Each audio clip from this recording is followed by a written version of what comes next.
Okay, hi everyone. It's already 5:17 na guys. So, ito pakita ko sa inyo.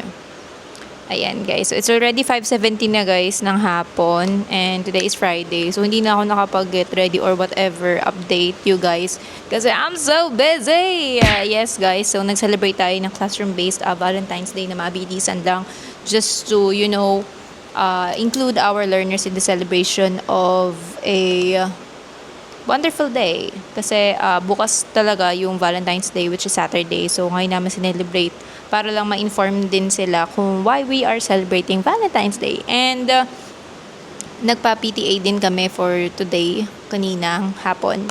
And once again, congratulations sa mga students ko na talaga naman nag-excel all throughout ngayong taon. So yes, bilang syempre teacher, bilang advisor nila, kitang-kita ko din talaga yung mga nag-i-improve ng mga bata, tsaka yung mga bata syempre na kailangan panggabayan ng mga magulang, di ba?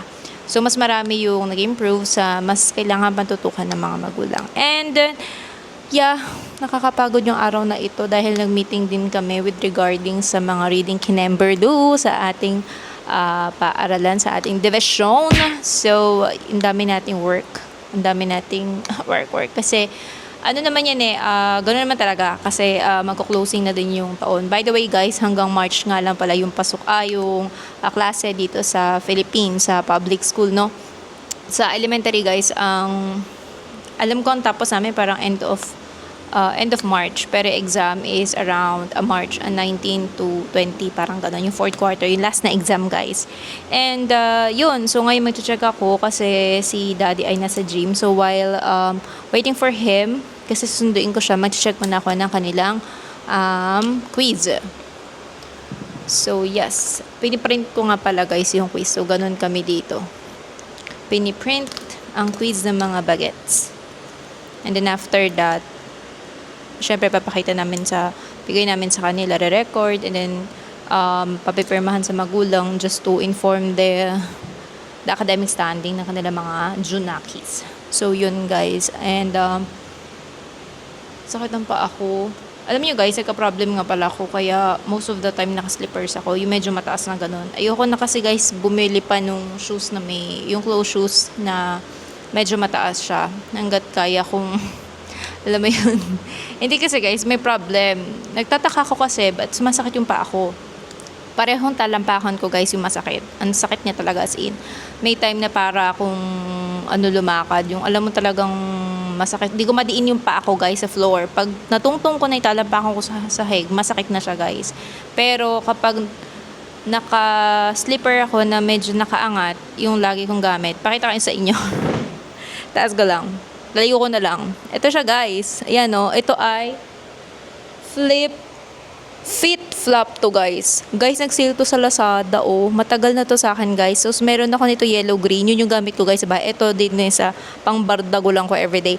Ngayon guys, tingnan nyo. So, di ba medyo mataas siya sa may bandang talampakan. Guys, yung simula nung sinuot ko to, hindi na sumasakit masyado yung paa ko. Ang problem ko, kapag naalis na yung paa ko sa slipper na to, pag nag-flat na siya, yun, masakit na siya.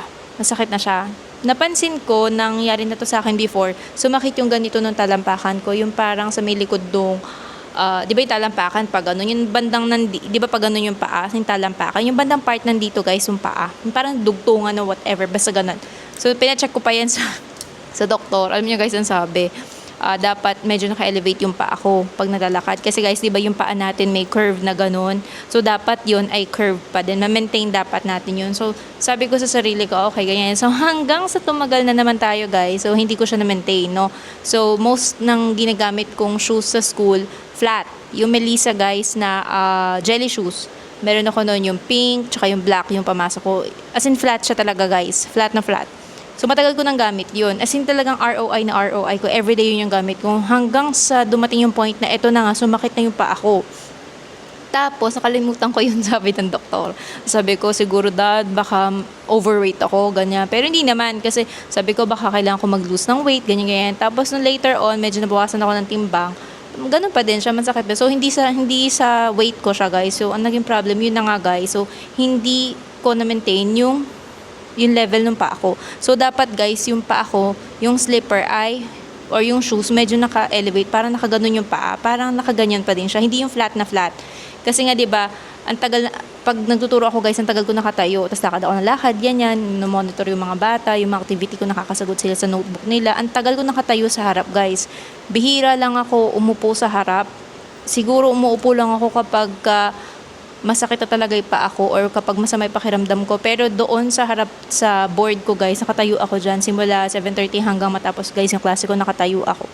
Upo lang ako siguro kapag magre-recess, ganyan, kapag magpiprint, ganon. Pero pag nagtuturo guys, nakatayo ako. Kahit na noon pa, nakatayo talaga ako guys. Wala akong bangko sa harap. Wala rin akong mesa. Hindi mesa na ano sa harap wala guys. As in, meron ako doon yung kapraso lang na patungan guys ng laptop. Yun lang yun. Tapos ala na. Yung sakto lang yung laptop ko guys. Yun lang yun. Tapos ayun na nga guys. Ang sakit-sakit ng pa ako. Kahit pinahilot ko na to ilang spa na naalis siya, nare-relax, pero pagising mo sa maga, ayun, masakit pa rin siya guys. So, ayun na nga. So, kailangan ko ma-maintain yung ganitong shopatos na kailangan nakaganon siya, naka-elevate siya. Kaya magtataka kayo most of the time na ito yung lagi kong suot. Pero hindi mo pinapagalitan. Anyway, ano naman, decent naman yung itsura niya as of the moment. Pero yun na nga, matatapos naman na yung taon. So, konting tiis na lang. Minsan, halimbawa, may meeting kami or may flag ceremony or may lalabas ng classroom, ganyan, nagsusus ako nung black. Sinusot ko pa din yung mga melis ako na pamasok before kasi sayang din naman. Yun lang talaga, hindi ko na sila malakad ng matagal kasi ang sakit na ng paa ko guys. Yun yung problema ko ngayon, masakit talaga yung paa ko. Hindi yung likod, hindi yung walang masakit. Ang masakit guys, yung paa ko guys. Kasi yung talampakan ko yung masakit, yun yung problema. Ngayon naman, if I'm gonna buy a black shoes namin, yun nga, nakahulma, parang it's not worth it ngayon kasi guys, maraming ganap. So, kaya hindi ko na siya masusulit kapag bibili pa ako ng ganun. Kasi, soon i-share ko sa inyo kung bakit. Ayun na nga guys, kaya hindi na ako bumili. Let's say, mag-graduation. So, usually black shoes yung gamit namin. So, susut ko na lang uli yung flat na black. Na, hindi naman kasi maghapon yung graduation na yun yung suot mo. So, let's say, sa maga or sa hapon. Ganun lang na may schedule usually. Kaya, yun. So, tiis-tiis muna tayo. Pero yun na nga, guys. Yun yung problem ko, masakit. Anyway, yun na nga, mag-check ako, guys. Yung oras na. Daldal ako ng daldal. So, yun na nga yung update, guys. Tapos, nagpa-PTA meeting din naman ako. Ayan. So, alam nyo, guys, share ko lang sa inyo. Last time, nag-talk sa amin yung attorney, no? Si attorney Kevin dito sa aming division. So, chika ko lang, guys. Kasi, alam nyo, bilang teacher, bilang magulang din as well. So, meron ng 4-year-old na toddler. So, alam niyo yun, napaka-iba na ng panahon ngayon. So, alam niyo, I'm making this video na, syempre, para maging aware din yung mga magulang. Alam niyo yun, na hindi, ewan ko ba, napansin ko kasi guys, yung mga bata ngayon, yung mga ilang batch na ng bata na dumaan sa akin, napapansin ko yung mga magulang, parang nahiyaan lang nila maglaro sa labas yung mga bata. Although, talaga namang kasama sa buhay ng mga bata yung maglaro sa labas, mga pitbahay, ganyan. Pero alam niyo sana yung merong boundaries. Kasi dito guys sa Philippines, tumataas yung cases natin ng child abuse. Diyos ko, ay, nakakalungkot kapag naisip ko yung mga cases na yun. Parang hindi ko masigmura. Alam niyo yun guys, parang ang sarap na naman nakit ng taong gumagawa ng ganun na hanggat kaya natin ilayo yung mga bata, yung mga anak natin sa mga ganung tao. Alam niyo yun, sa nagawa natin ng paraan. So, yun na nga. So, dami ng cases na ganun. Although, meron before, pero ngayong panahon natin ngayon, 2026 guys, ang dami. Kaya sana yung mga nanonood ng video na to, guys, kayo bilang magulang, ano din natin mga anak natin, alam niyo, okay lang maglaro. Basta i-monitor natin sino yung kasama nila, sino yung kalaro nila, ano yung nilalaro nila, ano yung ginagawa nila, ano yung pinapanood nila, ano meron sa cellphone nila. Hindi naman masama bilang magulang sa ngayon na, alam niyo yun, i-monitor yung mga ganung bagay sa mga bata, 'di ba? Just to make them feel secured. Kasi iba na yung mga tao ngayon, nakakaloka. Kasi ang target mostly ng mga ganun, yung mga vulnerable na mga bata, which is yung mga students natin ngayon, yung mga anak natin ngayon, di ba? Sila yung vulnerable na talagang target ng mga taong ganun. Kasi akala ng mga taong gumagawa ng ganun, kaya nila yung mga bata, kung bata pa sila, ganyan. Kaya habang bata pa yung mga anak natin, turuan na natin sila, alam niyo yun. Meron nga ako guys, sinend sa GC namin na yung DSR, may private parts, yung ganun guys na hindi dapat makikita, mahahawakan, ninuman, ganyan. So, dapat sa murang edad pa lang, dapat maging aware na yung mga anak natin for their own protection din naman, mga moms, mga tatay na nanonood ng video ko na to, alam niyo yun. So, bilang teacher, talaga namang, ewan ko guys, kasi simula na naging teacher ako, ano ko talaga yan, lagi ko inaano yung mga estudyante ko, kahit na magsi-CR sila, lagi ko sinasabi, kahit saan kayo pupunta, magpapaalam kayo sa akin. Kasi ako, kailan lang ako naging nanay? 4 years ago lang ako naging nanay. Yung anak ko ngayon 4 years old na. Ngayon pa lang ako naging nanay. Pero before, nung hindi pa ako nanay, talagang ganun na yung ano ko sa mga bata. Kasi syempre may nakababata din naman akong kapatid. Ate din ako, ganyan. Kaya sabi ko sa mga naging estudyante ko, kahit anong nyo pa before, na kahit saan kayo pupunta, kahit na mag-CCR kayo, kahit na bibili kayo sa kantin, gusto ko nagpapaalam talaga sa akin. Even yung mga gamit, gusto ko nagpapaalam. Kasi alam niyo yun guys, para maging aware ako na saan sila, sino kasama nila, saan sila pumunta. Kaso minsan, syempre, yung mga bata, gawain niya. Tinatakasan ako guys, hindi nagpapaalam sa akin. Kaya doon ako nagagalit. Doon madalas ako nagagalit. Kasi lagi ko pinaiintindi na yung pagsabi lang na lalabas, ganyan. Minsan kasi hindi ko na sila pinapayagan. Lalo na halimbawa, lalabas, bibili sa kantin, ganyan. Pang-apat na paalam na lalabas ka na, di ba, pinayagan na kita. Yung mga ganong bagay ba guys. Kaya ako talaga, bilang teacher guys, talagang inaano ko yung mga bata. Like, nung nakaraan, may estudyante ako, hindi sumasagot yung magulang, ganyan, na andito pa yung anak, ganyan. Ano oras na nun, hapon na hindi pa nasusundo yung bata. Ewan ko, kahit na noon pa, hindi ko talaga iniiwan yung bata guys. As long as kaya kong hintayin talaga dito. Meron pa, siguro last year, yun, nabot ako guys, 6:30 na dito. Ako na lang guys nandito sa school. Kulang na lang mag-alas 7 na lang guys, ala pa guys yung magulang. Ang problema ko lang naman that time, hindi kayang ituro ng bata saan yung bahay niya. Kasi naman ako, usually kapag ganun, sasakay kami ng tricycle. Tapos, tricycle na pila dito guys sa school, yung mga toda sa school, yung mga kilala nila Kuya Guard, nila Lolo Guard, ganyan. Para kung kasi syempre gabi na, 'di ba? So papahatid kami, ganyan, papaturo ko sa bata saan yung bahay niya, ganyan. As in door to door ko guys yung bata. So yun yung practice ko ever since guys. Hindi ako umuuwi nang may bata pa ako. Never nangyari yun guys, never. At hindi namin practice yun dito guys sa Philippines, yung iniiwan yung bata nang walang sundo or whatever, ganyan. Unless may emergency lang. Let's say may check-up, may emergency na kailangan talagang umalis, tapos na yung class hours, office hours, tapos talaga guys yung working hours namin, pero may bata pa. Usually pagka ganun, iniiwan namin sa co-teacher namin, tapos na-update din namin yung magulang through messages sa Facebook, ganyan, sa messenger, text, call, ganyan, kung sundo na nila yung bata. So ganun guys yung scenario, ganun ka-protective yung mga teachers dito sa Philippines. Ganun kami, ganun ako. Kaya sabi ko guys, napakahalaga na pinoprotektahan natin yung mga bata, yung sa mga ganong bagay na i-check yung pinapanood nila. Kasi guys, ang laki ng influence ng social media, ng videos, ng internet sa mind ng mga bata. Lalo na guys, yung mga nasa ages na mga 7, 5, 6, 7, 8, 9, yung mga intermediate, primary, grabe guys. Magugulat ka yung mga lumalabas sa bibig nila, hindi akma sa edad nila, no? Kaya magugulat ka kasi hindi mo naman tinuturo yun, di ba? Na kukuha nila yon sa nasa paligid nila. Ibig sabihin, aware na sila sa mga ganong bagay na hindi mo naman tinuturo sa school, na paano nila nalaman yon? Is it nakita nila, napanood nila, may nagturo sa kanila, narinig nila yung word na yon? Yung mga ganong bagay ba guys? Kaya sana maging tayo guys, kasi iba na yung panahon ngayon. Wag lang hayaan natin sila maging bata. It's okay. Pero protektahan din naman natin sila at the same time. Although, yes, pinaprotektahan naman natin sila, pero yung i-check lang naman natin sila from time to time, no? Kasi napakahalaga guys noon. Iba pag chine-check yung magugulat ka, yun na pala pinanonood ng anak mo sa edad niya na yun. Paano niya nalaman yung website na ganun? Paano niya nalaman yung salitang ganun? 'Di ba? So, ganun guys yung generation ngayon. Kaya bilang mga magulang, ayan, I encourage na yung mga nanonood nito, i-check natin yung mga pinapanood ng mga anak natin. Even ako, although may screen time yung anak ko, I make sure na kasama akong nanonood sa pinapanood niya. Pagka naughty na, lilipat na namin. Kasi di ba ganun naman sa YouTube, yung mga kung ano na i-scroll. O pag may na-scroll siya, may napindot siya na mga bata na medyo naughty, ganyan. Although, akala kasi nila parang okay lang yung ganong laro, Pero yung sa atin bilang adult, hindi pagpapakita yun ng pagiging sutil or naughty, di ba? So, yun, ikakat ko na, kasama ko siyang nanonood sa mga ganong bagay. So, yun lang guys, ang share ko sa inyo. Nakakalungkot lang kasi iba na yung panahon talaga ngayon. Ang dami ng masasamang show. Oh, grabe. Alam mo yun, grabe talaga.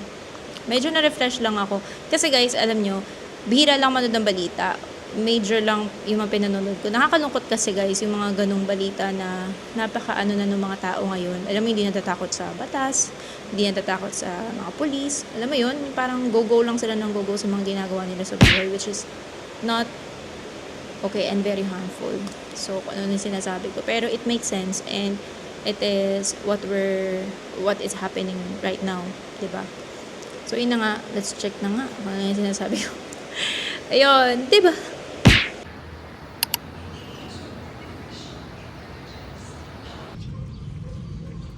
Yan guys. Tapos na tayong uuwi. Ito yung sinasabi ko sa inyo. Ito chinelas ko guys. Ito chinelas. It's fit flop guys. And ayan. Nag-iisa na lang tayo. Ayun pa pala si ma'am. Diyan pa. So, let's go.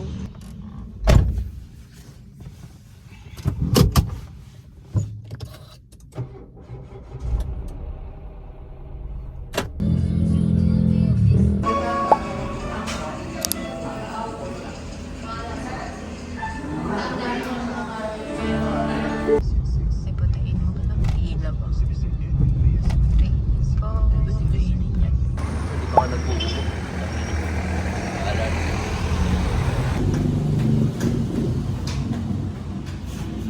Hey guys. Ay, sige po. Gawa na.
Ayan guys.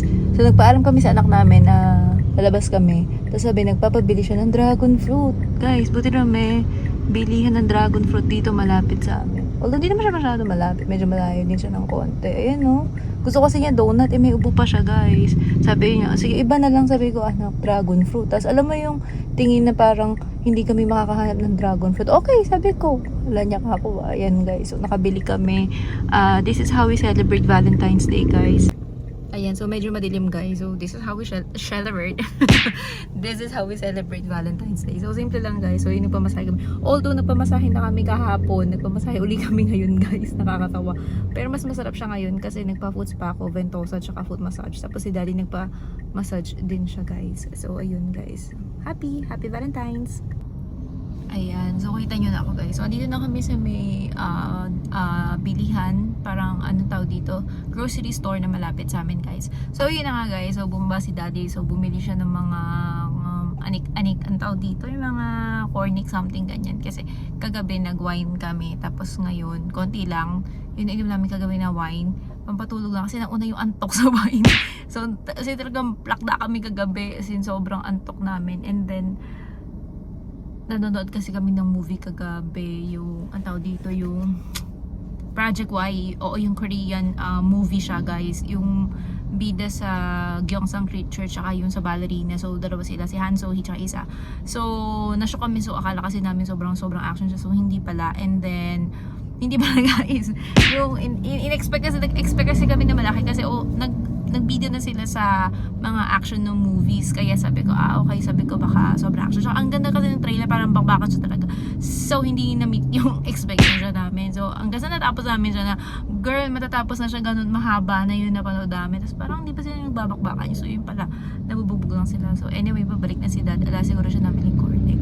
Ala, let's go home guys. Bon appetit. I already tasted. Again, can you say it nga, Bon?